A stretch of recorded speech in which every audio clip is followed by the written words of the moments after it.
Hey guys, welcome back to another video. In this video, I'll be talking about the Federal Reserve, or you can call it the Fed, the interest rates, and the state of our economy.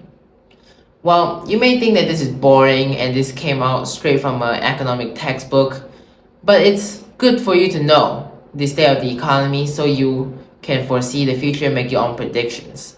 Don't worry, I'm going to make it as simple as possible. So simple that even your younger sibling can understand what I'm talking about. And on to my first point, which is the Federal Reserve's goals and inflation target. So the target of the Federal Reserve for inflation is to hit 2%. Well, it's not quite there yet, but what the inflation is basically is that your daily basis products that you buy, goods and services, are going to increase in price. That's inflation. And why do they want to hit 2%? Well, to the Fed, 2% is the perfect number of inflation. But to be honest, no, there's no such thing as 2% is the perfect inflation rate. Of course, 0% is best because the price doesn't increase. But somehow they concluded that 2% is best. And I'm not going to argue about it. But the Fed, instead of waiting for inflation to hit 2%, they're not going to wait. They're going to do something about it. And what I mean by doing something about it is that they're going to pivot before inflation hits 2%. And yeah, right now, they like to measure inflation in core inflation, which is PCE, which is their preference, instead of CPI. So I'm just going to take PCE because the Fed prefers PCE. And now PCE is around 3% above, but it's very sticky and it doesn't want to calm down. So what the Fed has decided to do is that they want to they want to lower interest rates by next year, and the interest rates right now is around 5.5%, and they're going to remain it until next year, and they're going to pivot, and their target is to actually make inflation hit 2% around 2026, which is quite far away. But then it just goes to show how sticky inflation is. Plus, they cannot raise interest rates that high for that long. If not, there's going to be a recession and the whole economy is going to suffer as well. And on to my second point, which is unemployment rate and economic outlook. So the Fed is basically like a fortune teller when it comes to jobs, and they control it. You can lose your job because of their decisions.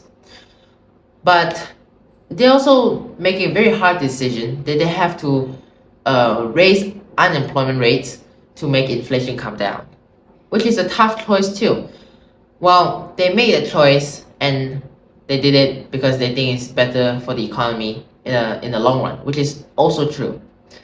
And they predict that there is going to be about a 3.8% unemployment rate by the end of this year, which actually is surprisingly low if you're talking about, wow, there's a recession coming.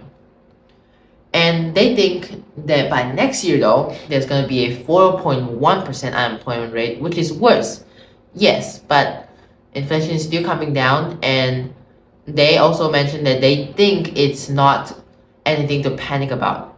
So there's no need to be very frustrated about it, although a lot of people is going to lose their job, like 4% of the people, but overall it's not the end of the world. And now let's talk about the economic outlook, which is the GDP growth. Well, the GDP is basically like the report card of a country to see how much you're going to earn. And while US is predicting about a 2.6% GDP by the end of this year for them. And honestly, 2.6 is not that bad. It's solid. Honestly, having 2.6 means that your country is honestly stable and is doing quite well. And it's US, so you're already very big, and you've basically hit quite a ceiling of how much you can expand. And 2.6 is actually good. At least they're not going negative, you know what I mean? But of course there's the debts and all, but let's not talk about that today. Well, the GDP is predicted to be around 2.6, they do expect a slight bounce downwards, fluctuation in the economy, but they do expect it to go back up in the next few years, even though they do say that you should expect a drop around next year. And the best part about it is that there seems to have no signs of recession on its way. And yes, that is kind of true. I mean, people are adapting well. Anyways, now to the third point, which is interest rates. Now let's talk about interest rates. I know I've mentioned some about it, but I'm going to make it more detailed in this point. So the Fed has plans for the interest rates. Right now, interest rate is at 5.5%, like I've mentioned. And they plan to lower it, yeah, by next year. And by next year, they're going to lower it by 0.75%. But of course, not in one go, because they don't want to kill the economy. I mean, they don't want to kill you and us. So they're not going to lower it 0.75% in one go. They're going to separate it in 3 shots throughout the year. And they plan on doing this for 3 years until 2026. Which means that they plan on lowering rates as far as now as they plan on lowering rates until 3% by 2026. And why 3%? It's because if they put it at 0%, inflation is going to spike again. And 3% to them seems like the right amount of interest rates to remain, it's just the right amount for them to control the atmosphere of the economy. Meaning, when you're on a roller coaster ride, they're going to control the speed so it's still very exciting and thrilling, but it doesn't make everyone sick. And on to my fourth point, which is the economics perspective and the public's perception. So, in the recent interview that Jerome Powell has took on, it's not an interview, it's more like, I forgot what it's called, but he's up there on the stage and he's talking, and there's a bunch of people down there that is going to ask him questions about. So one of the questions was that why was the public feeling much different from what the results of the speculators and the analysis are showing? I mean, the analysis are showing that the future of the economy is going to be great, and unemployment rates are low, and inflation is coming down. But why is still everybody feeling a lot of pressure, and why is everybody still feeling very unhappy with the situation? Well, he answered with an answer which, of course, is logical. I mean, it makes sense. I'm just going to tell you about it, which is, you know, when inflation comes down, it doesn't mean that the prices of things stop increasing. It just means that it's increasing at a slower rate.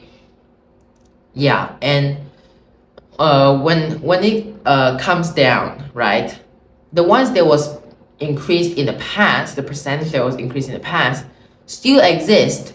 They're just even adding additional amount. So it's bad. It's still bad. But what he said that stood out actually is that he said that now wages are actually increasing at a faster rate than inflation, which I don't know how true this thing is, but based on if it comes out of his mouth, then I want to believe it. Well, now that he said that now the wages is increasing faster than inflation, he hopes that it puts more smile on people's faces.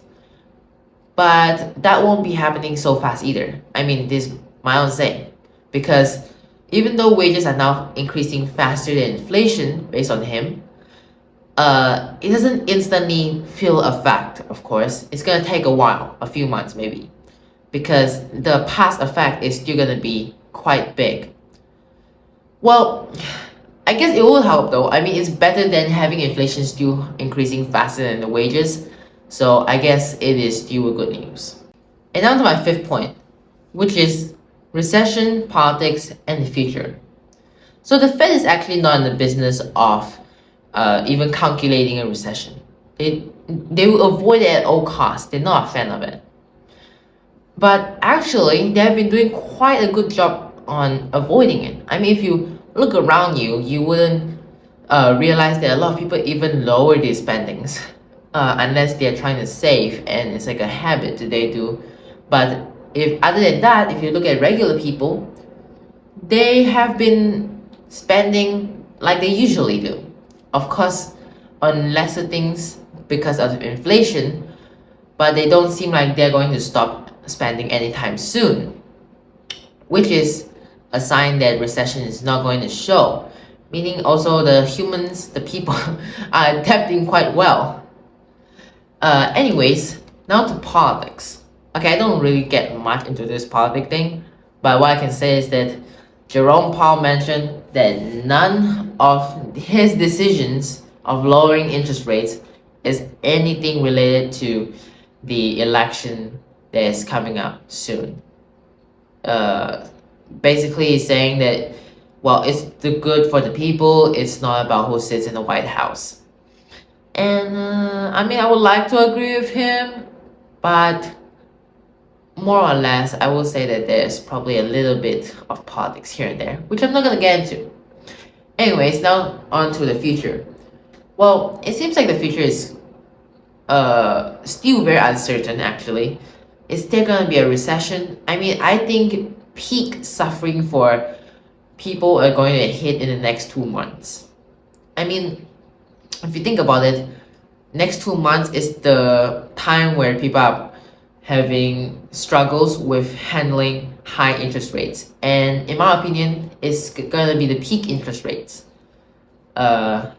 And they're just going to have to pave their way through this tough time. And after that, interest rates is going to go down. And I hope when it goes down, it doesn't have any sort of inflation spike again. If not, we have to go through this whole cycle. And then if we do, the interest rates is going to go higher and for even longer. So in conclusion, the Fed is trying to solve the problem before the problem smack them in the face. And honestly, that's exactly what they should be doing. And we all know the plan because I've just told you. The plan is to pivot by next year and slowly decrease the inflation because they don't want to kill the economy at the same time. Well, why you should learn about this, why you should watch more of my videos is because it's your money and it's your future. So you should understand it and embrace it. Anyways, that will be it for this video. I hope you learned something out of it. I hope you enjoy it. And I hope you like and subscribe. And I'll see you in the next one. Bye.